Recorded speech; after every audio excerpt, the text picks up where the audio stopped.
Corona के बढ़ते हुए केसेस और उनसे बढ़ती हुई मौतों की लगातार बढ़ोतरी की वजह से प्लाज्मा डोनेशन आजकल बहुत ही ज़्यादा चर्चा में है।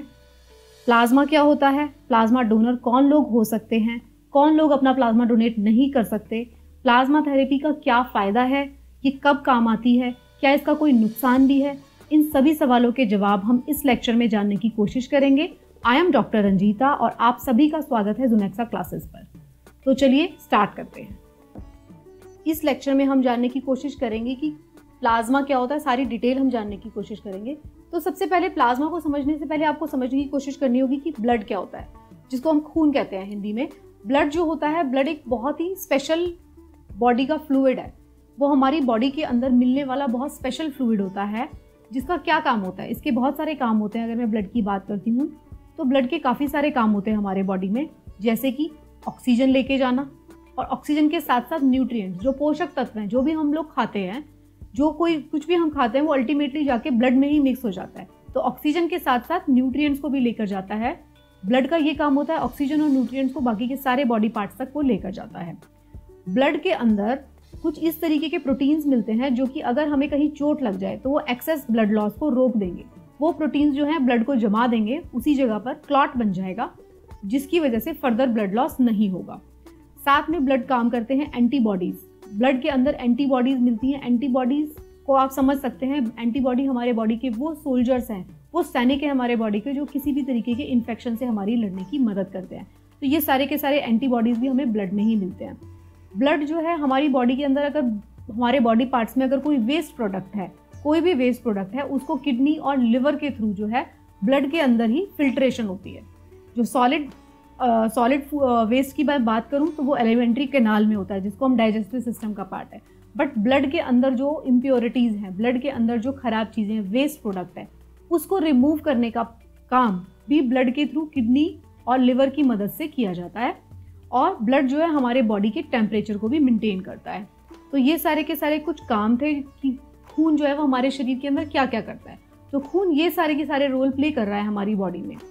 इस डायग्राम में आप देख सकते हैं कि हमारी ब्लड वेसल्स और हमारी वेन्स दिखाई गई हैं, आर्टरीज और वेन्स। जो लाल रंग की हैं वो आर्टरीज हैं, जो नीले रंग की हैं वो हमारी वेन्स हैं। मतलब ये दर्शाया गया है, जो लाल रंग की जो आर्टरीज हमारी होती है उसके अंदर प्योर ब्लड होता है, जिसके अंदर ऑक्सीजन मिक्स होती है। और जो नीले रंग की हमारी वेन्स दिखाई दे रही है वो हमारे ब्लड की वेसल्स हैं। वो हमारे शरीर के अंदर पाई जाने वाली छोटे छोटे पाइप्स हैं, वो हैं जो कि इम्प्योर ब्लड को लेकर आते हैं। मतलब जिस ब्लड के अंदर कार्बन डाइऑक्साइड आ चुका है, जिस ब्लड के अंदर वेस्ट प्रोडक्ट्स हैं, वो उसको लेकर आता है और उसका फर्दर फिल्ट्रेशन किया जाता है। तो ब्लड जो है हमारी वेन्स में जाता है और आर्टरीज में जाता है। कैपिलरीज जो होती हैं वो आर्टरीज और वेन्स को दोनों को जोड़ती हैं। ब्लड जो है, अगर हम बात करते हैं ब्लड के कॉम्पोजिशन की, तो ब्लड जो है मिक्सचर होता है 55% प्लाज्मा और 45% ब्लड सेल्स का। अगर हम ह्यूमन के अंदर बात करें, किसी भी शरीर के अंदर अगर हम बात करते हैं, तो उस शरीर के अंदर जितना भी बॉडी वेट होगा उसका 7 से 8% जो है वो ब्लड होता है। 7 से 8% जो आपकी बॉडी का वेट होगा वो आपके ब्लड से बना हुआ है। तो अगर जिस किसी का वेट जितना भी, आप कैलकुलेट कर सकते हैं कि आपके अंदर कितना लीटर ब्लड होगा। अगर आपका वेट मान लीजिए 60 किलो है, 70 किलो है, 50 किलो है, तो अकॉर्डिंगली 7 से 8% जो होता है बॉडी के अंदर ब्लड होता है। अगर मैं आपको ये वाला ब्लड का कॉम्पोजिशन दिखाती हूँ तो आप इस वाली स्लाइड से ध्यान से देख सकते हैं कि ब्लड का कॉम्पोजिशन होता है 55% प्लाज्मा और 45% फॉर्म्ड एलिमेंट। तो 55% जो प्लाज्मा होता है, अगर हम पूरे ब्लड की बात करते हैं तो उसमें 50% से ज़्यादा, मतलब 55% प्लाज्मा मिलता है। और 45% उसके अंदर फॉर्म्ड एलिमेंट, मतलब फॉर्म्ड एलिमेंट का मतलब होता है जो उसके अंदर आरबीसीज, डब्ल्यूबीसीज, प्लेटलेट्स, वो सारे मिलते हैं। 45% उनका पार्ट होता है। तो 55% हमारे ब्लड के अंदर प्लाज्मा होता है। और उस प्लाज्मा के अंदर, अगर मैं उस प्लाज्मा की भी बात कर रही हूँ जिसके बारे में हम डिस्कस करने जा रहे हैं, अगर मैं उस प्लाज्मा की बात करती हूँ तो 55% में से 90% जो उस प्लाज्मा का पार्ट है वो वाटर होता है। 90% उसमें वाटर है और 10% मतलब बाकी का जो 10% बचा उसके अंदर प्रोटीन्स है, उसके अंदर इलेक्ट्रोलाइट्स हैं, उसके अंदर हमारे पोषक तत्व हैं, उसके अंदर वेस्ट प्रोडक्ट्स भी हैं, उसके अंदर हार्मोन्स भी हैं। ये सारे चीज़ें उस 10% में आता है। तो अगर प्लाज्मा की मैं बात करती हूँ, अगर प्लाज्मा जो होता है, अगर मैं पूरे ब्लड में की बात कर रही हूँ तो उसमें से 55% प्लाज्मा है और 45% उसके ब्लड के अंदर फॉर्म्ड एलिमेंट्स है। अगर फॉर्म्ड एलिमेंट्स की बात करूं मतलब बॉडी के अंदर सेल्स हैं, छोटे छोटे सेल्स हैं।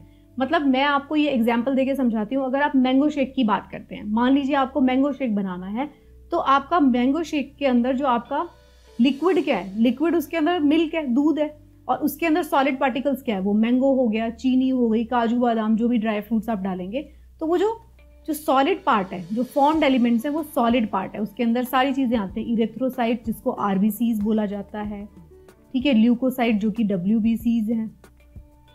ल्यूकोसाइट क्या होती है, ल्यूकोसाइट डब्ल्यूबीसीज होती हैं।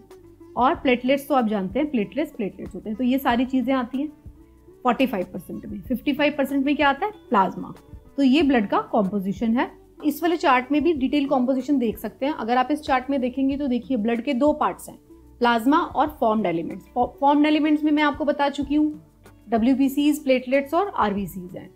प्लाज्मा के अंदर मैं आपको बता चुकी हूँ इतनी सारी चीजें मिलती है, अमाइनो एसिड्स मिलते हैं, nutrients, proteins, gas, electrolyte, waste product, ये सारे के सारे प्लाज्मा का पार्ट है। तो हम सबसे पहले डिस्कस कर रहे थे कि ब्लड जो है हमारी वेन्स में और आर्टरीज के थ्रू पूरी बॉडी के अंदर घूमता रहता है। आप इस डायग्राम में देख सकते हैं, इस डायग्राम में आप देख सकते हैं हार्ट्स के थ्रू पंप हो रहा है ब्लड, और वो हमारी पूरी की पूरी बॉडी के अंदर घूम रहा है। आप ये देख सकते हैं मेरे कर्सर का मूवमेंट, पूरी बॉडी के अंदर जो है मूवमेंट दिखाई दे रहा है आपको। और इसके अंदर मैंने आपको क्या बताया था, 7 से 8% जो टोटल बॉडी का वेट है वो किस चीज से बना हुआ है, वो हमारे ब्लड से बना हुआ है। तो ये तो बात थी ब्लड की। अगर अब हम बात करते हैं प्लाज्मा, तो हम अब बात करते हैं जिस टॉपिक को हम अब पढ़ने जा रहे हैं। तो मैंने आपको बताया ब्लड में से कितना परसेंट प्लाज्मा है, 55% प्लाज्मा है। तो अब हम बात करते हैं प्लाज्मा। प्लाज्मा होता क्या है, प्लाज्मा जो है वो एक लिक्विड कंपोनेंट है ब्लड का। जैसे मैंने आपको एग्जांपल देके बताया, मैंगो शेक का एग्जांपल देके बताया। तो जो लिक्विड कंपोनेंट है, अगर हम अपनी बॉडी के अंदर ब्लड की बात करते हैं तो उसका जो लिक्विड कंपोनेंट है उसको हम प्लाज्मा कहते हैं। तो जो लिक्विड कंपोनेंट है वो मिक्सचर है, किस किस चीज का मिक्सचर है, वो वाटर का मिक्सचर है। उसके अंदर क्या क्या है, जो प्लाज्मा है, जो लिक्विड है, उसके अंदर क्या क्या है, वाटर है, पानी है, उसके अंदर शुगर है, फैट है, प्रोटीन है, सॉल्ट है, उसके अंदर सब कुछ है। इन सब का मिक्सचर है वो। मैंने आपको अभी इस चार्ट में दिखाया, आपने देखा प्लाज्मा के अंदर क्या क्या है। उसके अंदर पानी है, प्रोटीन्स है, इलेक्ट्रोलाइट्स है, क्या है, मेटाबॉलिक न्यूट्रिएंट्स है, मेटाबॉलिक वेस्ट प्रोडक्ट्स है, हार्मोन्स भी है। तो ये जो है प्रोटीन्स कौन कौन से तरीके के, फिब्रिनोजन है, एल्ब्यूमिन है, इम्यूनोग्लोबुलिन्स है। इम्यूनोग्लोबुलिन्स क्या होता है, एंटीबॉडीज, जहाँ पे हमारी एंटीबॉडीज होती है वो। फाइब्रिनोजन क्या होता है, फाइब्रिनोजन जो होता है वो ब्लड का क्लॉट बनाने में, ब्लड को जब खून निकलता है तो उसको जमाने में काम आता है fibrinogen. Albumin is a type of protein एक और। इलेक्ट्रोलाइट क्या होता है, सोडियम और पोटेशियम। और मेटाबॉलिक न्यूट्रिएंट्स क्या होते हैं, जो भी कुछ हम खाना खाते हैं वो अल्टीमेटली ब्लड में जाके मिक्स हो जाता है वो। वेस्ट प्रोडक्ट मतलब वेन्स के थ्रू जो ब्लड है वो वापस से हमारे बॉडी से वेस्ट प्रोडक्ट को लेकर आता है वो। हार्मोन्स आप जानते हैं, हार्मोन्स हमारे जो हमारी ग्लैंड से सिक्रीट होते हैं और वो हमारी बॉडी की प्रॉपर फंक्शनिंग के लिए बहुत जरूरी है। तो वो भी किसका पार्ट है, प्लाज्मा का। ठीक है, तो प्लाज्मा के अंदर ये सारी की सारी चीजें मौजूद है। तो अब हम बात करते हैं प्लाज्मा क्या था, लिक्विड था, जो लिक्विड कॉम्पोनेंट था। अब प्लाज्मा का जो रोल होता है हमारे बॉडी के अंदर वो क्या क्या होता है, सबसे पहले हम ये जान लेते हैं। प्लाज्मा जो है हमारी बॉडी के अंदर 4 इंपॉर्टेंट फंक्शन प्ले करता है। क्या क्या, पहला, वो हमारी बॉडी के अंदर helps maintain body pressure and volume, blood pressure sorry. वो हमारे बॉडी के अंदर क्या करेगा, ब्लड प्रेशर को मेंटेन करेगा, क्योंकि वो ब्लड का क्या है, ब्लड का लिक्विड पार्ट है। ब्लड के अंदर जो लिक्विड पार्ट है वही प्लाज्मा है। तो वो क्या कर रहा है, ब्लड के प्रेशर को मेंटेन कर रहा है। सोचिए अगर प्लाज्मा ही नहीं होगा तो क्या बचेगा, सेल्स बच जाएंगे। तो क्या वो फ्लो कर पाएंगे हमारी आर्टरीज और वेन्स में, नहीं, उसको लिक्विड की जरूरत है ना। तो वो लिक्विड कौन प्रोवाइड कर रहा है, वो क्या है, प्लाज्मा है। तो हमारे ब्लड का जो बॉडी का ब्लड प्रेशर और उसका वॉल्यूम मतलब कितना खून है वो उसको मेंटेन करता है प्लाज्मा।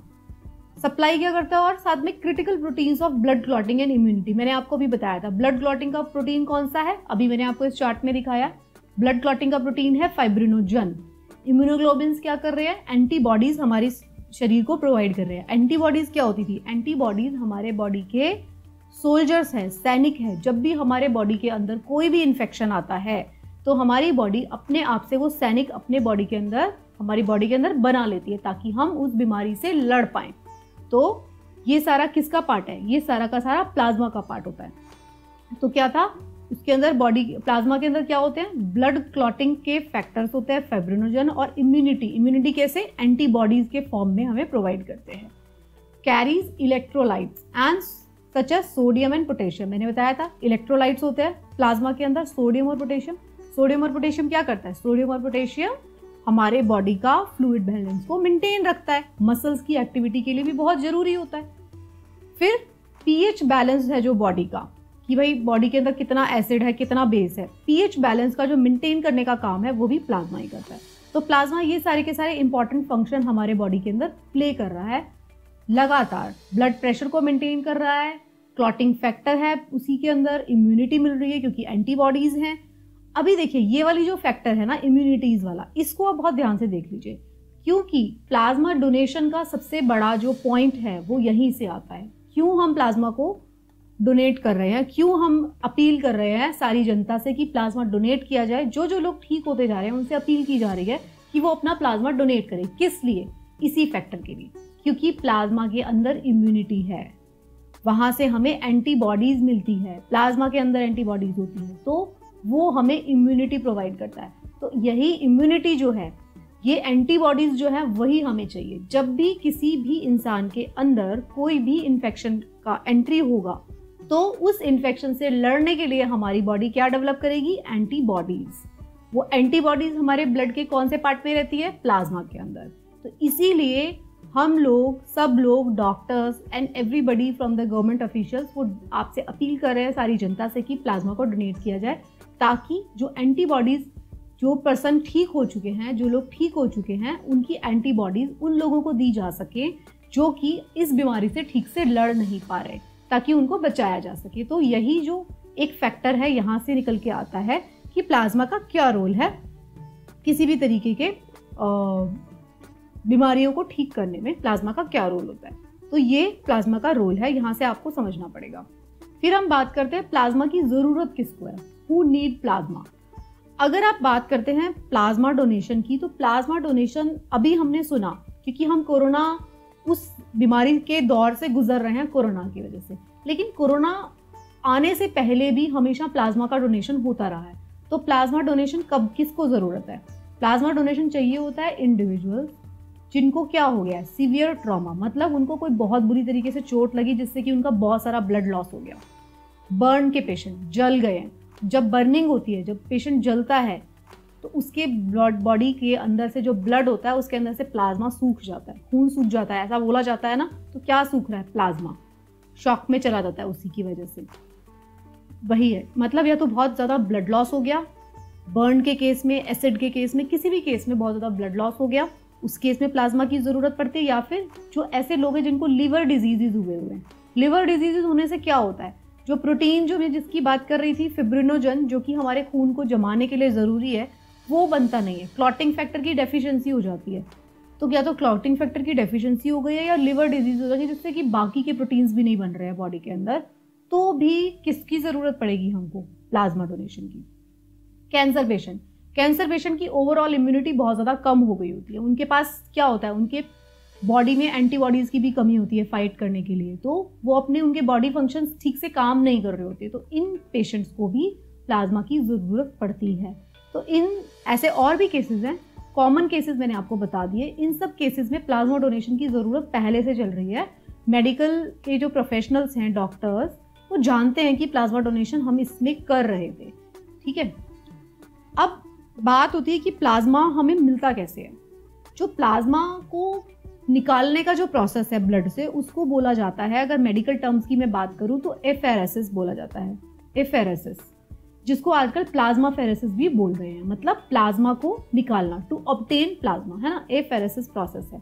पहले आप डायग्राम से समझने की कोशिश करिए। ये देखिए, ये कोई पर्सन है। अब जब प्लाज्मा डोनेट किया जाता है ना, तो आप इस चीज़ को एकदम ध्यान से समझ लीजिए, ये ब्लड डोनेशन से थोड़ा सा अलग है। ब्लड डोनेशन और प्लाज्मा डोनेशन के बीच में फ़र्क है।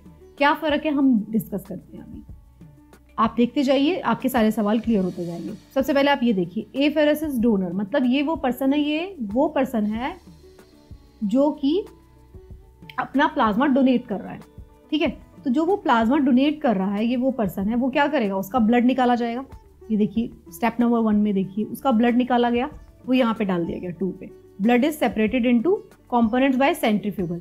सेंट्रीफ्यूगल फोर्स लगाई जाती है, मतलब वो जो ब्लड निकलेगा उसको जोर जोर से घुमा दिया जाएगा एक मशीन में काफी तेज। उससे क्या हो जाएगा, उसकी सेल्स अलग हो जाएंगी जो कि फॉर्म्ड एलिमेंट थे, और प्लाज्मा जो 55% था प्लाज्मा वो अलग हो जाएगा। फिर क्या किया जाएगा, प्लाज्मा को कलेक्ट कर लिया जाएगा, यहाँ पे प्लाज्मा को कलेक्ट कर लिया जाएगा, और जो बाकी का बचेगा, सेल जो बचेंगी, उसको क्या करेंगे, अनयूज कंपोनेंट है वो रिटर्न कर दिए जाएंगे डोनर को, क्योंकि हमें उसके आरबीसी, डब्ल्यूबीसी और प्लेटलेट की जरूरत नहीं है। इन केस ऑफ कोरोना की मैं बात कर रही हूँ, है ना, हमें उसके प्लाज्मा की डोनेशन की जरूरत है, हमें उसके पूरे ब्लड की डोनेशन की जरूरत नहीं पड़ रही है, क्योंकि हमें सिर्फ और सिर्फ प्लाज्मा चाहिए। और प्लाज्मा हमें क्यों चाहिए, क्योंकि उसके अंदर एंटीबॉडीज मौजूद है, हमें उसकी जरूरत है। तो प्लाज्मा के जब डोनेशन ली जाती है तो जो आरबीसी, डब्ल्यूबीसी और प्लेटलेट्स होती हैं वो वापस कर दी जाती हैं, जहां से हमने जो डोनर है उसको वापस की जाती है। आप स्टेप नंबर 4 देखिए। तो ये चीज है वो आपको जानना बहुत जरूरी है। ये ब्लड डोनेशन से थोड़ा सा अलग है। ब्लड डोनेशन में पूरा का पूरा ब्लड डोनेट कर दिया गया है, लेकिन प्लाज्मा डोनेशन में क्या किया गया, प्लाज्मा डोनेशन में ब्लड निकाला, उसमें से आपने प्लाज्मा को अलग किया, आरबीसीज बचे, उसको फिर से सलाइन वाले फ्लूइड के अंदर, जो फ्लूइड की कॉम्पोजिशन कुछ कुछ मिलती जुलती है प्लाज्मा से, उसके साथ मिक्स करके वापस से डोनर को रिटर्न कर दिया जाता है। तो अब आप देखिए प्लाज्मा डोनेशन में क्या होता है, in plasma only donation the liquid portion of the donor's blood is separated from the cell. मतलब मैंने बता दिया, लिक्विड को निकाल लिया सेल से, और फिर क्या किया, उसको डोनर को आरबीसी, प्लेटलेट्स उसकी सारी की सारी वापस कर दी नॉर्मल सलाइन के साथ मिला के। इसलिए ये जो मैंने आपको पूरा प्रोसेस बताया, इसलिए जो प्लाज्मा डोनेशन का प्रोसेस है थोड़ा सा लंबा है ब्लड डोनेशन से। क्यों लंबा है, क्योंकि पहले स्टेप में क्या होगा, पहले स्टेप में देखो, पहले स्टेप में खून निकाला जाएगा, ब्लड निकाल लिया गया, फिर उसको थोड़ी देर के लिए वहां पे रखेंगे मशीन के अंदर, और उसकी क्या निकाल देंगे, प्लाज्मा अलग निकाल देंगे। अब जो आरबीसीज और डब्ल्यूबीसीज बची उसको फिर सेलाइन के साथ मिक्स करेंगे, और फिर दोबारा से डोनर को वापस करेंगे, क्योंकि हमने सिर्फ डोनर का प्लाज्मा लिया, उसका पूरा ब्लड नहीं लिया। तो 2 स्टेप्स हो गए ना, 3 स्टेप्स हो गए। एक, उसका पहले खून निकाला, फिर उसको मशीन में थोड़ी देर डाला, फिर उसको उसका प्लाज्मा रिटर्न किया।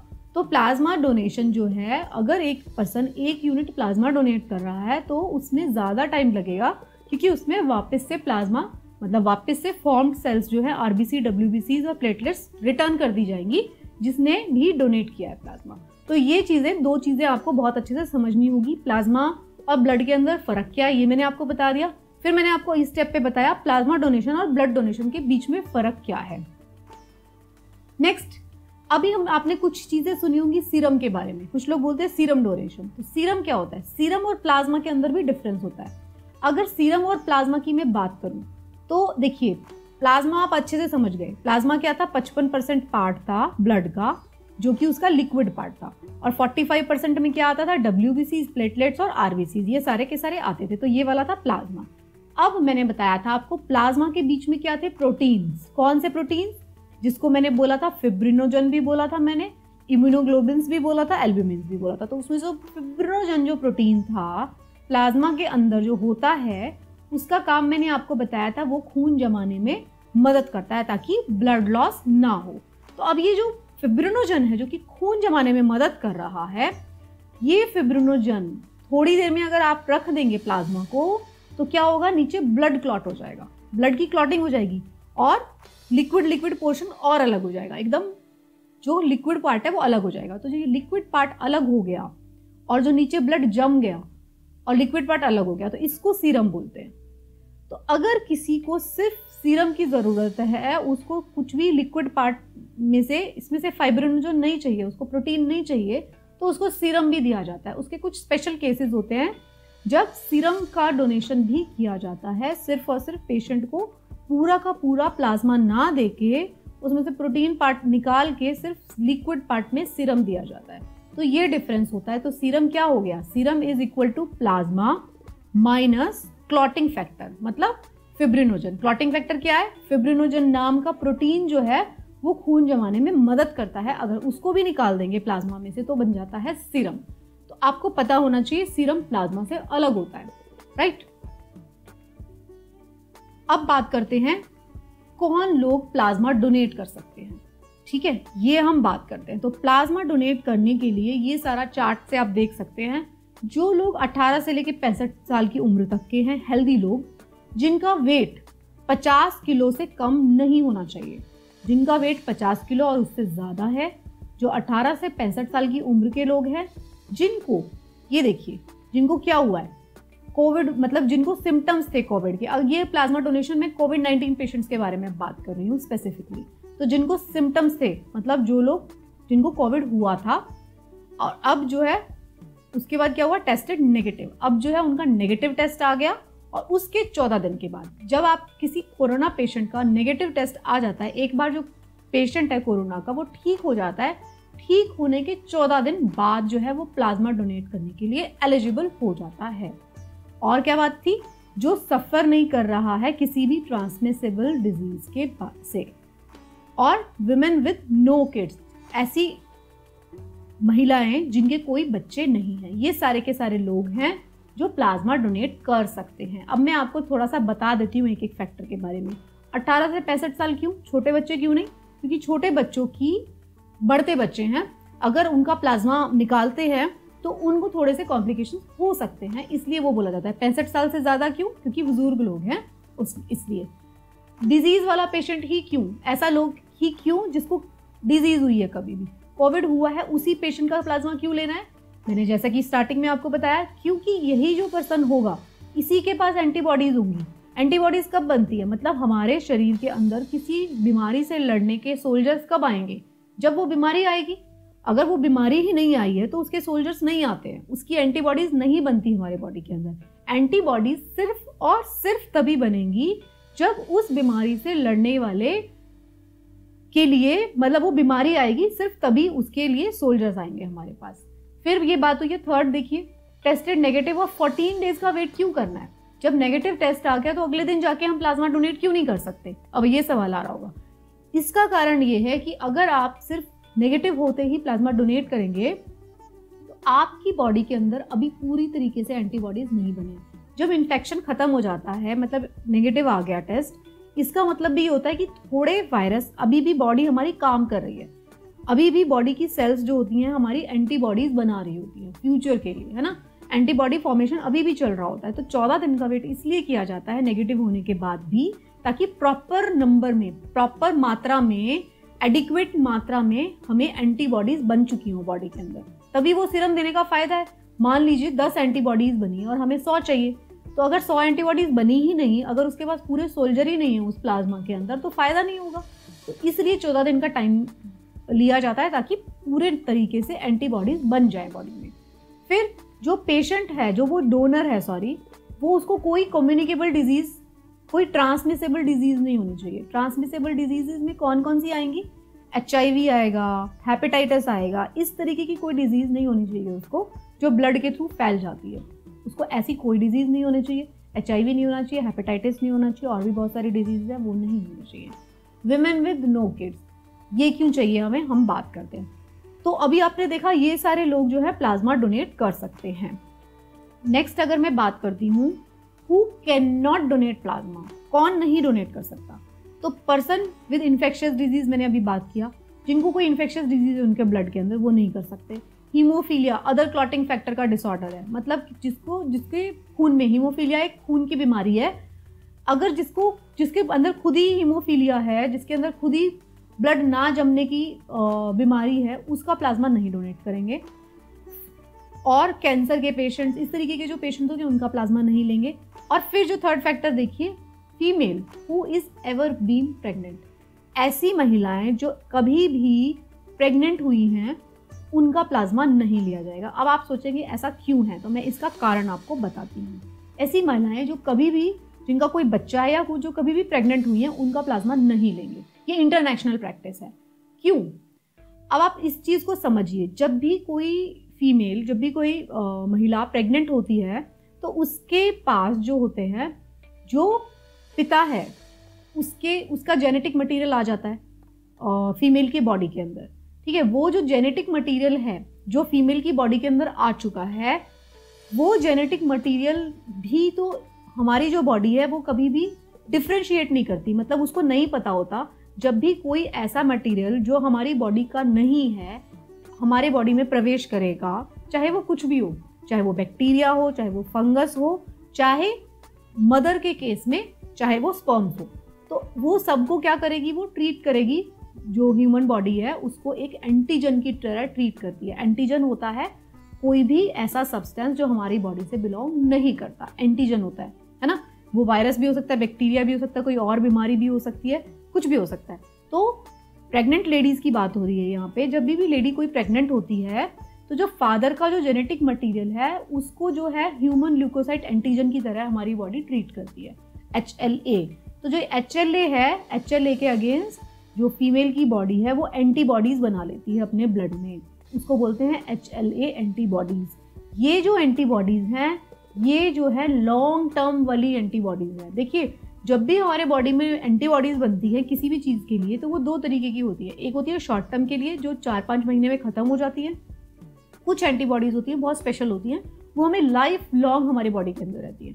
तो वही है ये HLA एंटीबॉडी। जब भी कोई भी लेडी प्रेग्नेंट होती है तो उसके अंदर HLA एंटीबॉडी बन जाएगी लाइफ लॉन्ग के लिए, हमेशा के लिए उसकी बॉडी के अंदर वो एंटीबॉडी बन जाएगी। मतलब उसकी डिलीवरी होने के बाद भी बच्चे बड़ा भी हो गया लेकिन फीमेल बॉडी में वो एंटीबॉडी हमेशा रहेगी। और जितनी नंबर ऑफ प्रेगनेंसीज बढ़ेंगी, मतलब अगर पहला बच्चा है, सेकेंड, थर्ड, अगर जितनी नंबर ऑफ प्रेगनेंसी बढ़ेंगी उतनी वो एंटीबॉडीज भी के नंबर भी बॉडी के अंदर बढ़ते जाएंगे। तो ये जो HLA एंटीबॉडीज होती हैं, अगर इस HLA एंटीबॉडी का ट्रांसफ्यूजन कर दिया जाए प्लाज्मा का किसी और पेशेंट के अंदर, तो transfusion related acute lung injury, ये एक तरीके की रिएक्शन है, वो हो जाएगी बॉडी के अंदर, जिसको ट्राली बोलेंगे, transfusion related acute lung injury. जो भी कोई स्टूडेंट इस मेरे लेक्चर को देख रहा है वो इस बात को अच्छे से समझ ले, ये transfusion related acute lung injury हो सकती है। और जो स्टूडेंट नहीं है, जो नॉर्मल आप लोग देख रहे हैं, वो भी समझ लें कि फीमेल्स को क्यों ब्लड डोनेट, अपना प्लाज्मा डोनेट नहीं करना, क्योंकि एक बहुत ही फेटल, मतलब बहुत ही खतरनाक टाइप का ये होता है trolley, transfusion related acute lung injury ये होती है। अगर ये हो जाए तो फेटल होती है, मतलब पेशेंट को नहीं बचाया जा सकता, जिस पेशेंट को दे दिया गया था। ये सब केसेस में नहीं होती। ऐसा नहीं है कि फीमेल को किसी फीमेल ने प्लाज्मा डोनेट किया और जो रेसिपिएंट है 100% केस में नहीं होती है, रेयर है, लेकिन ये हो सकती है। बट इतनी खतरनाक है कि अगर हो गई तो पेशेंट को बचाया नहीं जा सकता। इसीलिए इंटरनेशनल प्रैक्टिस ये है कि जितनी भी फीमेल्स हैं जिनकी कभी भी प्रेगनेंसी रही है, तो वो सभी की सभी, अगर मान लीजिए मिसकैरेज भी हो गया लेकिन अगर 6 मंथ्स के लिए प्रेगनेंसी रही थी तो 6 मंथ्स के अंदर इतनी एंटीबॉडीज डेवलप हो गई थी कि वो किसी रेसिपिएंट को में ये वाली जो रिएक्शन है लंग इंजरी कर सकती हैं। और वो जो अगर लंग इंजरी किसी पेशेंट में हुई तो वो उसके बाद उसको नहीं बचाया जा सकता, वो इतनी खतरनाक होती है।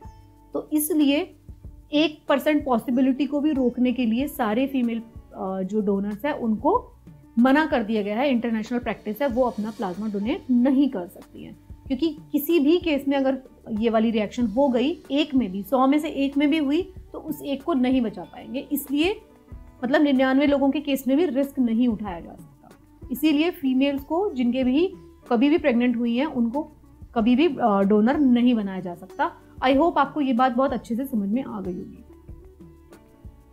अब बात करते हैं, क्या जो डोनर्स, जो रेसिपिएंट है, मतलब जो पेशेंट जिसने प्लाज्मा को लिया है, क्या उसको कोई कॉम्प्लिकेशन हो सकती है प्लाज्मा से? तो बिल्कुल हो सकती है। उसको उसके ब्लड ग्रुप रिलेटेड रिएक्शंस उसको हो सकते हैं। तो हमेशा प्लाज्मा डोनर, अब आप ये चार्ट देखिए ध्यान से, इस चार्ट को आप देखिए, इसमें क्या होता है, ABO फिनोटाइप जो है वो हमें चेक करना पड़ता है। अगर कोई O ब्लड ग्रुप का पर्सन है तो वो प्लाज्मा किस किस से ले सकता है, वो सबसे ले सकता है, O, A, B, AB सबसे ले सकता है। A वाला अगर पर्सन है ब्लड ग्रुप वाला तो वो A, AB 2 लोगों से ले सकता है। B वाला है B, AB से ले सकता है। AB वाला AB से ले सकता है। अब कुछ स्टूडेंट्स होंगे जो आप इस लेक्चर को देख रहे हैं, आप सोचेंगे कि ये थोड़ा अजीब है ब्लड डोनेशन से। ब्लड डोनेशन के केस में हम क्या कहते हैं कि O वाले को हम डोनेट नहीं कर सकते।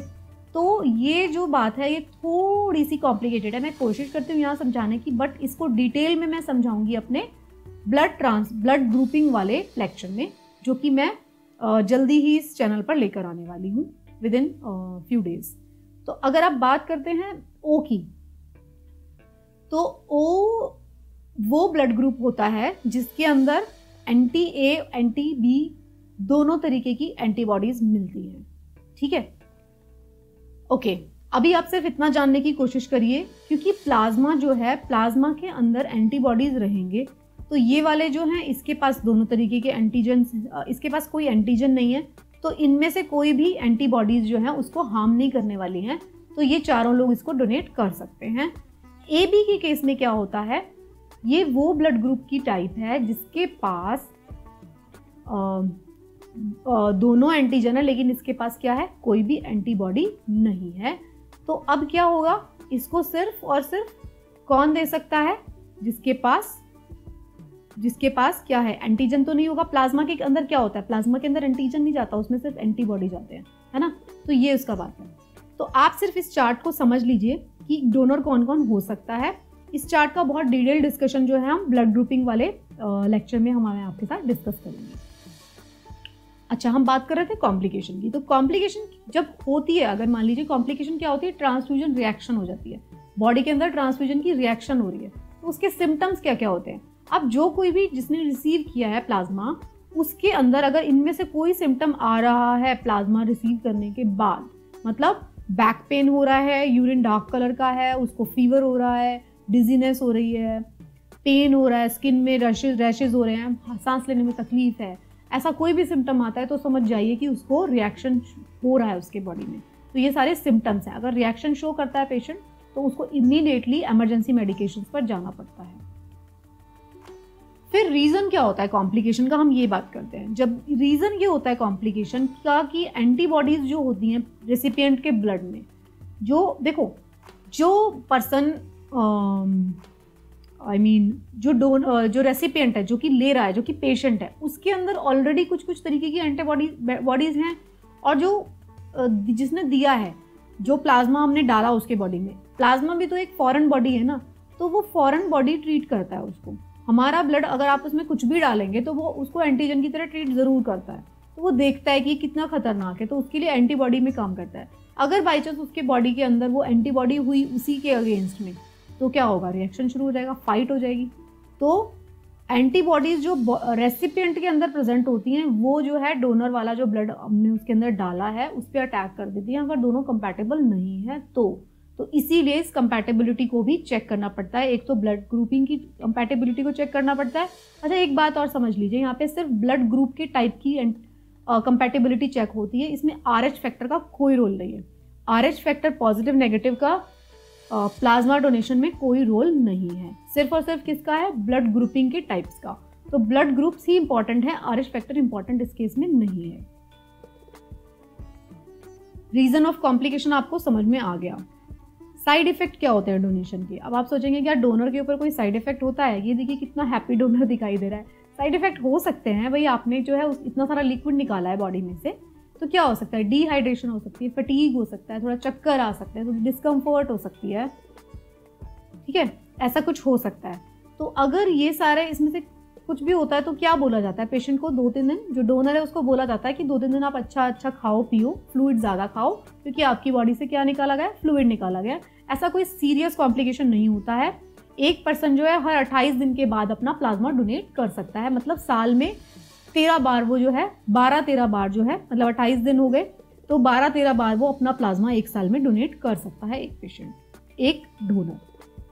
तो दिस इज द लास्ट। उससे पहले मैं आपको ये बताने जा रही थी, जो भी कॉम्प्लिकेशन वाले रिएक्शंस थे प्लाज्मा से रिलेटेड, जब भी प्लाज्मा डोनेट किया जाता है, आपने ये देखा, जब भी प्लाज्मा कलेक्ट होता है यहाँ पे जब कलेक्ट होता है प्लाज्मा, तो प्लाज्मा को कलेक्ट करने के बाद जो है उसको टेस्ट ज़रूर किया जाता है इन्फ्यूज़ करने से पहले। This is the normal practice, हमेशा उसे टेस्ट किया जाता है। टेस्ट किस चीज़ के लिए किया जाता है, उसको टेस्ट किया जाता है, इसका टाइप क्या है, सेकेंडली उसको टेस्ट किया जाता है ब्लड ग्रुप वाला टाइप, सेकेंडली उसे टेस्ट किया जाता है कि उसके अंदर कोई ट्रांसमिसिबल डिजीज़ तो नहीं है। इन सब चीज़ों के लिए ज़रूर प्लाज्मा को टेस्ट किया जाता है। प्लाज्मा को जो है 1-1 साल तक जो है फ्रोज़न प्लाज्मा को यूज़ किया जा सकता है, जो कि फ्रीज किया जाता है -40 डिग्री सेल्सियस के टेम्परेचर पर। तो ये सारा था प्लाज्मा के बारे में। प्लाज्मा डोनेशन बहुत ज़्यादा इंपॉर्टेंट हो गया है, क्योंकि प्लाज्मा डोनेशन तभी काम करता है। एक चीज़ आपको जानना बहुत ज़रूरी है, प्लाज्मा उन्हीं लोगों पे काम करता है कोविड के पेशेंट को जिनको माइल्ड से मॉडरेट सिम्टम्स हैं। अगर किसी को सिवियर फॉर्म ऑफ कोविड हो गया तो उसमें प्लाज्मा थेरेपी काम नहीं करती है। सिवियर का मतलब होता है कि बॉडी के अंदर वायरस बहुत ज़्यादा बढ़ चुका है और प्लाज्मा वाले के अंदर जो एंटीबॉडीज़ होंगी वो उतने वायरस से लड़ नहीं पाएंगी। तो जब तक माइल्ड से मॉडरेट कंडीशन रहती है तभी प्लाज्मा थेरेपी काम करती है। सिवियर कंडीशन में प्लाज्मा थेरेपी भी काम नहीं करेगी। इसीलिए बोला जा रहा है, यही अपील की जा रही है सभी से कि जो भी कोविड पेशेंट ठीक होते जा रहे हैं और वो सारे इन सब क्राइटेरिया में फॉल करते हैं जिनका मैंने आपको चार्ट दिखाया था, इन सब क्राइटेरिया को के लिए खरे उतरते हैं, उसके लिए उन सबको अपना प्लाज्मा डोनेट करना चाहिए ताकि माइल्ड से मॉडरेट सिम्टम वाले पेशेंट्स को बचाया जा सके। आई होप आप लोगों को ये लेक्चर समझ में आया होगा, आपको ये समझ में आ गया होगा कि प्लाज्मा और सीरम के बीच में क्या डिफरेंस है, प्लाज्मा और ब्लड के बीच में क्या डिफरेंस है, प्लाज्मा कौन डोनेट कर सकता है, कौन नहीं डोनेट कर सकता, प्लाज्मा से क्या क्या कॉम्प्लिकेशन हो सकते हैं, उन कॉम्प्लिकेशंस को हम कैसे बचा सकते हैं, किस तरह की ब्लड मैचिंग की जाती है प्लाज्मा के केस में, और ब्लड का कॉम्पोजिशन क्या है, प्लाज्मा के अंदर क्या क्या होता है, किस लिए हम प्लाज्मा को यूज़ करते हैं, उसका कौन सी ऐसी क्वालिटी है प्लाज्मा की जिसकी वजह से हम उसको डोनेट करते हैं। आई होप आपको समझ में आया होगा। Thank you so much, keep watching and आप अपनी हेल्थ का बहुत अच्छे से ख्याल रखें। Bye bye.